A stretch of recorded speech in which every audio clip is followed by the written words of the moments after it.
Hello students, welcome to my YouTube channel 10th मस्ती Randhir sir. चलिए आज हम लोग हिंदी वर्णिका जो है ढहते विश्वास का पार्ट 2 देखेंगे। ठीक है, ढहते विश्वास जो सातकोड़ी होता के द्वारा लिखा गया है उनके बारे में हम लोग इसमें जान चुके हैं कि लक्ष्मी जो है वह लक्ष्मी का पति लक्ष्मण जो है कोलकाता में कमाता है और लक्ष्मी का घर जो है देवी नदी के नीचे यानी दलेई बांध के समीप में है, जहाँ पे उसका लगभग उसके पैतृक जो है पैतृक ज़मीन जो है 1 बीघा के आसपास है लगभग, उसी में वह खेती की है। जिसमें क्या हुआ है, वह बहुत गर्मी होने के वजह से सभी जो बीज थे वो भुना गए हैं। उनके जो यदि थे यह देवी नदी जो है वह हीराकुंड बांध के समय यानी महानदी से निकली हुई है। ठीक है, महानदी पर जब ययाति केसरी जो थे पत्थर का बांध बनवाए थे, उसी समय फिर बाद में उन्होंने मनुष्यों ने पत्थर के बांध बनवाया।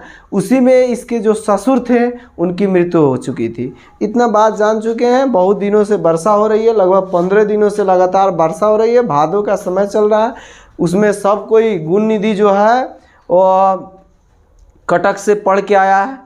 तो इसी के बारे में हम लोग जान चुके थे। चलते आज देखते हैं लक्ष्मण का मिट्टी। लक्ष्मण की मिट्टी की दीवार और पुआल के छप्पर से बना घर दलेई बांध से कुछ ही दूरी पर है। ठीक है, लक्ष्मण जो है उसका जो घर है दलेई बांध जो है और देवी नदी जो है उसी के समीप में उसका घर है। ठीक है, और पुआल का बना हुआ है। घर के चौतरे पर बैठने के बांध दिखता है, घर के चौतरा पर बैठा जाता है। घर के पास में एक चौतरा है जिस पर बैठने पर बांध दिखता है। छप्पर पर बैठने पर नदी का पानी दिखता है। अगर छप्पर पर चढ़ा उस घर के छप्पर पर बैठा जाए तो वह नदी का बांध दिखता है। ठीक है, नदी का पानी दिखता है, समझे। और जो है चौतरे पर बैठने पर घर दिखता है। ठीक है, इस गांव के इतिहास के साथ नदी का इतिहास लिखा है। दलेई बांध की मिट्टी से कई लोगों की परिश्रम, पसीना और खून मिला है। नदी की बाढ़ का विकराल रूप देखने के बावजूद मनुष्य भी वहां से खिसका नहीं है। नदी के किनारे ही घर बनाया है उसने। इस तरह नगर और जनपद बनते गए, सभ्यता का विकास होता गया। नदी के किनारे ही हमारा सभ्यता का विकास हुआ। वह सिंधु सभ्यता हो या चीनी सभ्यता हो या ईरान की सभ्यता हो या यूनान की सभ्यता हो, सब नदी से ही शुरू हुई। ठीक है, जैसे सिंधु सभ्यता सिंधु नदी से हुई। ठीक है, वैसे दजला फरात नदी, फिर वांगो नदी, ऐसे प्रकार से बहुत से हमको मिले हैं। मनुष्य के सुख दुख का गीत गाती हुई नदियां बह रही है। उसका पानी पीकर उसी पानी से खेत सींच कर अनाज उत्पन्न करके वह जी रहा है। कौन? मनुष्य जो है नदी के पानी से हम लोग खेत सींच कर अपने जीवन को बढ़ाते हैं। नदी की उपजाऊ मिट्टी ने जमीन को उर्वर बनाया। जाल डालकर थोड़ी बहुत मछलियाँ भी पकड़कर सुख चैन से खाना खाते हैं लोग। ऐसा होता है कि ना? बहुत से होते हैं। बाढ़ आई, बाढ़ के घेरे के तहस नहस किया है, पर नदी को किसी ने शत्रु नहीं कहा, न ही कोई उसका किनारा छोड़कर भागा है, बल्कि उसी की ओर देखकर मन ही मन कहा, शरारती नटखट बच्चे की तरह लोगों को परेशान कर रही है। नदी जो है उनसे हमको बहुत ज़्यादा फायदे होती हैं। ठीक है ना, एक ही घाटा होती है, बाढ़ आना। फायदे बहुत से हैं। हम लोग सिंचाई का कार्य करते हैं, मछली पकड़ लेते हैं, या पानी उनी की सुविधा हम ले लेते हैं, पशु वशु को नहला भी लेते हैं, समझे। लेकिन उस तरह उसका मनुष्य जो है ना, यह जैसे सिचुएशंस बदलते हैं उसी तरह अपनी प्रकृति भी बदल लेता है। परिस्थिति के साथ वह बदलना शुरू हो जाता है। ठीक है ना, आप जब अच्छे काम करिएगा तो कोई बड़ाई करने वाला नहीं होगा, और जो थोड़ा खराब काम कर दीजिएगा ना तो हिनाई करने वाले बथेरे मिल जाएंगे, बहुत मिल जाएंगे। और देखकर मन ही मन कहा, शरारती नटखट की बच्ची की तरह लोगों को परेशान कर रही है, खुद ब खुद मान जाएगी और अपने रास्ते चली जाएगी। हमारा नदी हमारे ही गीत गाती है, हुई मुहाने की ओर बह जाएगी। नाव को पतवार से खेते हुए माझी भंज संगीत गाएगा। भंज संगीत यानी नाव से जो पतवार खींच रहा है वो अभी गीत एक प्रकार से गाएगा। चलते हैं अगला क्या कहता है। ठीक है, यह कल्पना कर रही है लक्ष्मी, ठीक है ना, ताकि बाढ़ न आकर लोगों को विभीषिका की स्थिति दे। बाढ़ जो होती है मनुष्य के जीवन में बहुत बड़ी आपदा हो जाती है। लक्ष्मी के दिल बेशुमार आशंकाएं उठती है और बीच बीच में उसका सीना तड़क उठता है। मन में अच्छे बुरे ख्याल आते हैं। जब विपदा आती है तो मनुष्य को बहुत से अच्छे बुरे ख्याल आने लगते हैं। कहीं विपत्ति वाकई न आ जाए, ऐसा सोचकर सतर्क होते हुए उसने एक बोरे में थोड़ा सा चिवड़ा और 2 कांसे के बर्तन अंगोछा में भर कर रख लिया। लक्ष्मी जो है कहा कि देखी कि सिचुएशन परिस्थिति को देखते हुए एक बोरा में चिवड़ा उड़ा रख ली और 2 कांसा का बर्तन रख ली, ताकि बाढ़ आ जाएगा तो उसके बाद हम लोग अपना भोजन वोजन का यह एक सहारा बनेगा। सन 55 वाली घटना उसे आज तक याद है। उस समय सास ससुर और पति के साथ ऊंचे स्थान पर चढ़ गई थी। तभी एक बोरे में थोड़ा सा चिवड़ा, कुछ कपड़े, 2-4 बर्तन रख लिए थे। मन रह रह कर चौंक उठता था। लक्ष्मण होता तो कुछ सहारा देता, लक्ष्मण उसका पति जो होता उसका सहारा देता, लेकिन वो तो नहीं है। सहारा बनता क्या बच्चों को लेकर वह इतने संकट का मुकाबला कर सकेगी? बड़ा लड़का अच्युत सारी रात नदी के बांध पर रहेगा, कहीं बाढ़ का पानी बाहर न तोड़ दे, इसीलिए वह रथ जगह होगा। बाढ़ के किनारों किनारे रथ जगह की व्यवस्था की गई। रात को मूसलाधार बारिश हो रही थी, फिर भी लड़के ने अपना मोर्चा नहीं छोड़ा। बांध की निगरानी करते जा रहे थे। वहीं डटे रहे। ठिठुरन भरी हवाओं से रह रह कर सिहर उठता था उनका शरीर। जो बच्चे वो जो बांध को देख कर रहे थे, रात को इतना मूसलाधारी बारिश हुआ जिससे जब हवाएं बहती थी तो उनका शरीर सिहर उठता था। फिर भी जिद्दी से काम में जुटे हुए थे। सभी मनुष्य जिद कर रहा था अपनी दिक्कत खुद को दूर करने के लिए। वो अपनी हार मानने को तैयार नहीं था। मनुष्य अपना हार मानने को तैयार नहीं था, नदी अपना हार मानने को तैयार नहीं था। आखिरकार जीतेगा कौन? हम लोग चलते हैं, देखते हैं। जीत तो प्रकृति की ही होती है अक्सर, ठीक है। तो फिर कहता है लक्ष्मी ने अपने दोनों लड़कों और छोटे बेटे को सुलाकर गुहाल में गई। गुहाल मतलब होता है जहाँ भैंस और ये सब बांधे जाते हैं, पशुओं, पालतू पशु को बांधे जाते हैं, उसको गुहाल कहा जाता है। बाद में समय मिले इसीलिए वह गाय और बछड़े के गले से पगाह खोल दिया, गाय के रस्सी खोल दिए ताकि बाद में कोई दिक्कत ना हो। दोनों बकरियों को भी कमरे में खुला छोड़ दिया। घर की सारी चीज़ें एक कमरे में इकट्ठा करके ताला लगा दिया। घर की सभी चीज़ें को एक जगह रख के ताला लगा दिया। देखते देखते रात बीत गई। सुबह होते होते बाढ़ की पानी के लिए नदी की जगह नहीं बची थी। बारिश की रफ्तार में कोई फर्क नहीं था। उसने नदी की बांध की ओर देखा तो बांध पर अभी भी लोग काम कर रहे थे। उसमें कौन कौन था? गुण निधि था, अच्युत था, शंकर, मकरा और चंद्रा। पूछेगा कौन कौन? गुण निधि, अच्युत, शंकर, मकरा और चंद्रा। गुण निधि, अच्युत, शंकर, मकरा और चंद्रा। गुण निधि जो था कटक से पढ़ के आया था, अच्युत इसका खुद का बेटा था। सभी हो कर रहे थे। क्यों कर रहे थे? ताकि यह बाढ़ जो है, यह विनाशकारी बाढ़ चल जाए। समझे? अगला जो है, अगला कह रहा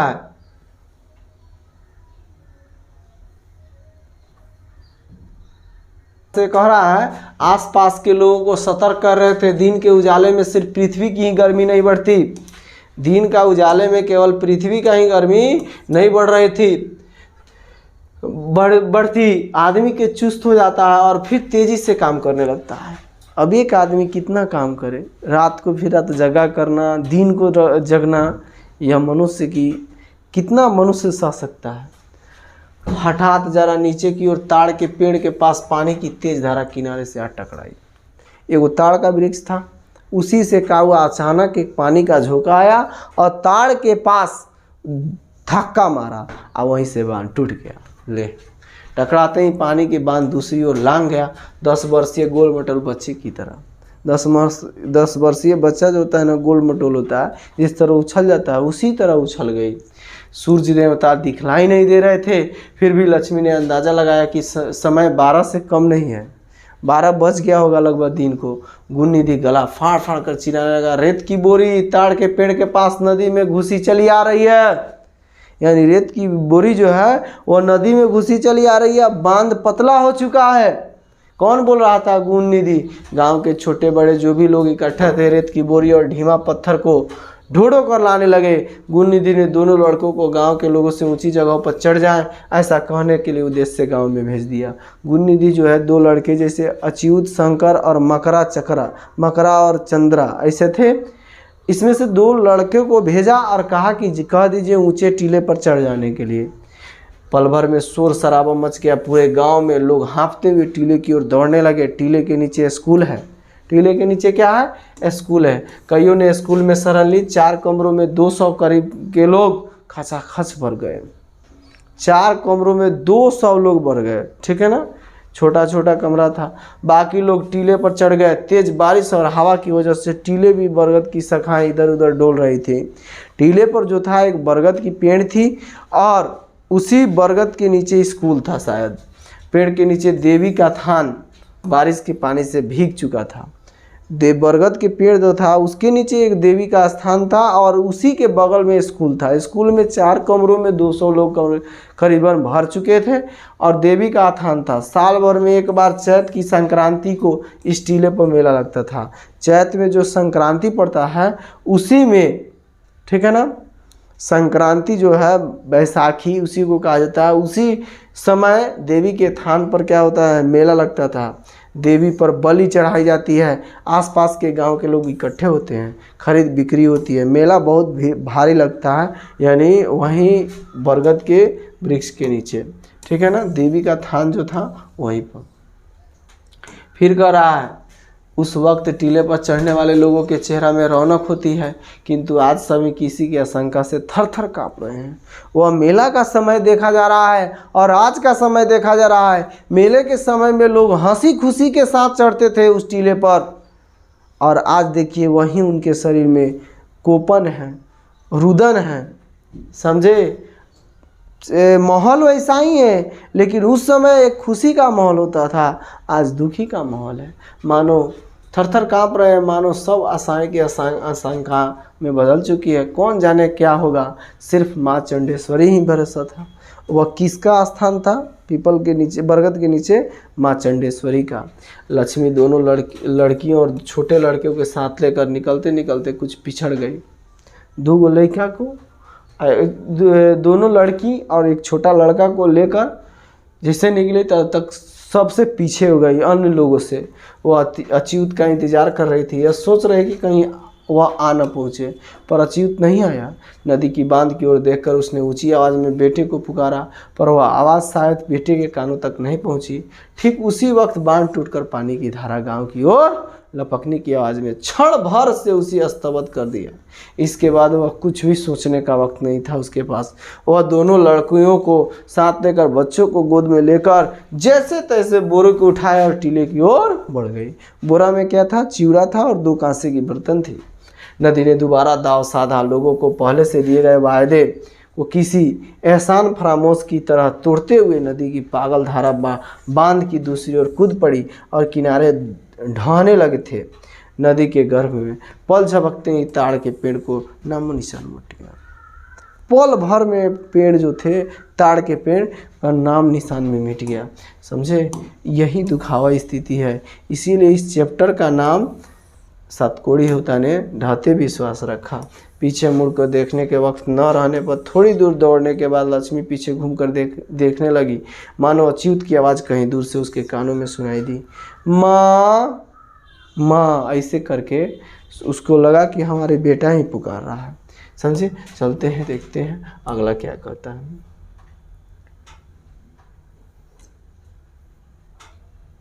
किंतु अच्युत नहीं दिखा। काश यह नदी माँ को कहकर आगे न बढ़ते हुए कि उसी तरह खड़ी हो जाती कुछ देर के लिए।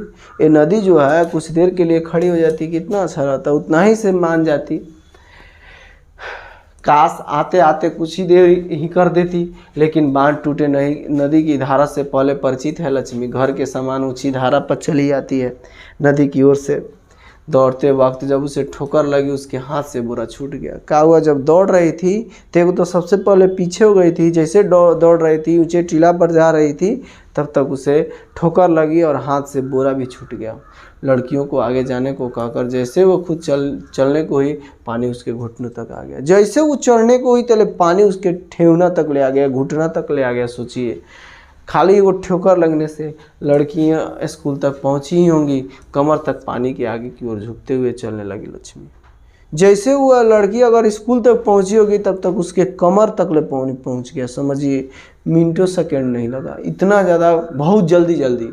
शिव मंदिर के पास वाले बरगद के नीचे पहुंचते ही उसके गले तक पानी आ गया। शिव मंदिर के पास पहुंचते ही 3 स्टेप बताया है कि उसके हाथ से जब बोरा छूटा तो उसे घुटने तक पानी आ गई। जैसे उसके लड़के अगर स्कूल तक पहुँचे होंगे तब तक उसके कमर तक आ गई। आज जैसे शिव मंदिर के पास बरगद के नीचे पहुंची तब तक उसके गले तक पानी आ गई। धारा में बहने लगी थी, वह पैर जमीन में नहीं टिक रहे थे। खूब घबरा कर उसने एक हाथ से बच्चे को ऊपर उठा लिया और दूसरे हाथ से ऐसे उठा ली और दूसरे हाथ से बरगद की जटा की ओर जकड़ लिया। बरगद का जटा नहीं होता है, सुरवा, उसी को पकड़ ली। उसके बाद वह कब और किस तरह जटा के सहारे पेड़ पर चढ़ गई वो खुद भी नहीं जानती है, खुद भी नहीं बता सकती। किंतु देखते ही देखते पेड़ की तना खूब डूब गया और बाढ़ की पानी शाखाओं से चुमने लगा। न जाने किस जमाने का बरगद बाढ़ के पानी की रफ्तार को थरथराने लगा था। वो भी थरथराने लगा उस बाढ़ के पानी से। लक्ष्मी ने आधी साड़ी खोलकर अपनी कमर को पेड़ की डाल से लपेट लिया। आधी साड़ी निकाली और अपने आप को कमर से क्या की साड़िया से पूरे एगो डाल में बांध ली कि उससे भी बच सके। अब तो पूरा बरगद भी पानी, उसका पत्ती भी डूबने लगा था। फिर क्या होता है,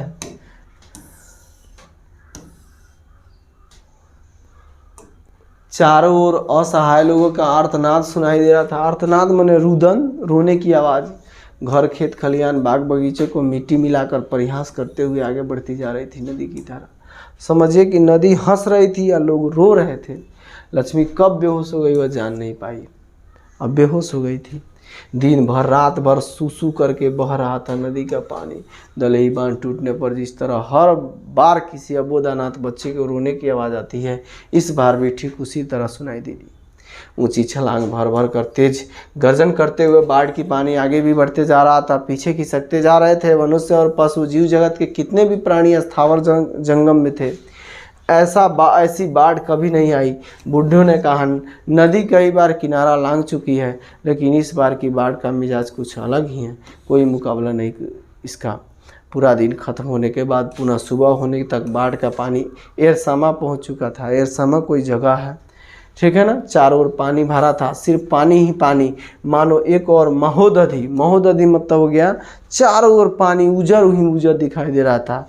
टीले पर चढ़ते हुए लोग व्याकुल होकर अपने अपने लोग ढूंढ रहे थे। टीले पर जो लोग थे वो व्याकुल होकर अपने अपने लोग को ढूंढ रहे थे। किसी का बेटा खोया था तो किसी का पति खोया था, तो किसी की औरत खोई थी तो किसी की बेटी खोई थी।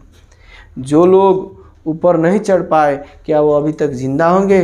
बाप बेटे को ढूंढ रहा था, पत्नी पति को, माँ बेटी को, भाई बहन को। ऐसे ढूंढने का कार्य निरंतर चल रहे थे, ठीक है। फिर देखिए, किंतु इतनी सी जगह पर दोनों गांव के लोग इस कदर एक दूसरे से सटे खड़े थे कि सरसों तक डालने की जगह नहीं थी। इतना ज़्यादा कंट्रास्टेड हो गया था, इतना ज़्यादा लोग था कि उसमें सरसों भी नहीं डला सकता था। इतना ज़्यादा लोग उसमें अट चुके थे। पहला दूसरे को कुछ बोलने से पहले दूसरा बोल देता था, समझे। ऐसी स्थिति, सिचुएशंस बन चुकी थी। इसीलिए सातकोड़ी होता ने इसका नाम ढहते विश्वास रखा, ठीक है। फिर कहता है,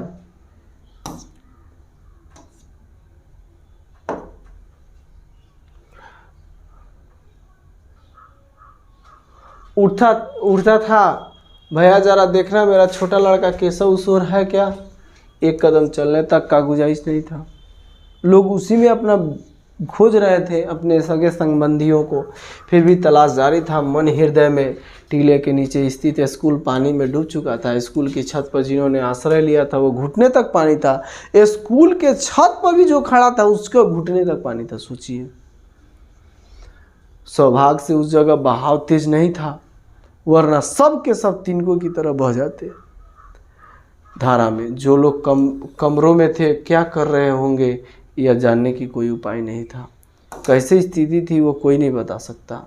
संभवतः वे लोग टीले पर चढ़ गए होंगे या फिर एक दूसरे के हाथ पकड़ के दूसरे धाम चले गए होंगे। दूसरे धाम के मतलब मृत्यु को गले लगा चुके होंगे। लक्ष्मी को होश आया, सूर्य देवता सिर पर आ चुके थे। आज सूर्य देवता निकल चुके हैं, सोचिए। लक्ष्मी को जब होश आया तो सूर्य देवता निकल चुके थे। हठात जब उसने बेटे का मुंह स्तन से नहीं लगा हुआ पाया, अनुभव किया, उसने चारों ओर निगाहें दौड़ाई। एक बैग उसका जब उसका नशा टूटा, ठीक है ना, तो देखिए कि मेरा जो स्तन से है उससे बेटे का लगाव नहीं है। तब तक एकाएक उसके शरीर में और कोपन होना शुरू हो गया। परंतु उसका छोटा लड़का कहीं नहीं दिखा। वह जोर जोर से गुहार मार कर व्याकुल हो खूब रोई। एक बेटा का दर्द एक माँ से पूछ लीजिए कैसे होता है, ठीक है ना। और वहीं बेटा जब माँ बूढ़ी होगी तो क्या होगा, तिरस्कृत करेगा, ठीक है ना। लेकिन उसका रोना सुनने के लिए वहाँ आसपास कोई चिड़िया तक नहीं थी। पेड़ की दो शाखाएं के बीच किसी भी काली गाय टिकी थी।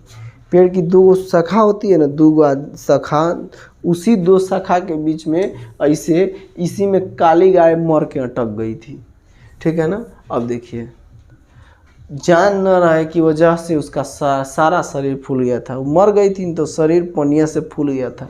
थोड़ी दूर पर नदी की धारा में किसी व्यक्ति का शव बह रहा था। उसी के ठीक आसपास एक दूसरे व्यक्ति का मानो आगे पीछे होकर वे लोग जा रहे थे। लोग मरे हुए लाश लगातार गिने हुए बह रहे थे। ऐसे लक्ष्मी का सारा शरीर जकड़ चुका था।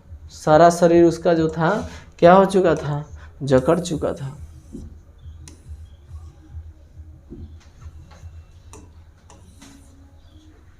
जकड़ चुका था, ठीक है ना। मन भी शून्य था। वह न कुछ कहना चाहती थी और न देखना न सुनता, क्योंकि उसके पास कोई नहीं था। बेटा, लड़का और लड़की कोई उसके पास पर्याप्त नहीं थे। दलई बांध उसके नज़रों से ओझल हो रहा था। सिर्फ बाढ़ के पानी की धारा आगे और बढ़ती चली जा रही थी। उसी धारा की आवाज़ के साथ लोगों के रोने की आवाज़ भी बह रही थी। अब लोगों को किस पर भरोसा नहीं रहा, किसी पर भरोसा नहीं रहा। भगवान पर भी भरोसा था, वो भी टूट चुका। देवी देवताओं पर विश्वास उठने लगा। इसीलिए इसका नाम ढहते विश्वास रखा गया। मानव सृष्टि की शुरुआत में लोगों को दिए हुए सारे वायदे खोखली आवाज़ों में तब्दील हो गए। बार बार किसी पर विश्वास करने का इंसान ठगा जा चुका है। बार बार किसी पर विश्वास किया, वो भी मनुष्य क्या कर रहा है, अब ठगा जा चुका है। उसके साथ विश्वासघात हुआ है। लक्ष्मी की पीछे वाली शाखाओं से जुड़ पर न जाने क्या आकर फंस गया था। शरीर में थोड़ी भी ताकत नहीं बची थी। मन में शक्ति नहीं थी कि लाश की तरह एक जगह टिकी हुई है लक्ष्मी। भले जान है लेकिन लाश बन चुकी है, पंजर शरीर हो चुका है उसके पास, क्योंकि उसका परिवार कोई नहीं है। अब सूरज दिखलाई नहीं देता, बादल काले काले होकर फिर घिराए। तुरंत थोड़ा सा बारिश, थोड़ा सा दिन निकला था, फिर क्या होगा, काले बादल आ गए। लक्ष्मी की यादाश्त को कुछ ऊर्जा मिले। उसने अपने पीछे वाली शाखाओं के जोड़ पर फंसी हुई चीज़ को देखने के लिए पीछे की ओर देखा। तो देखिए क्या देखती है अपने आप को।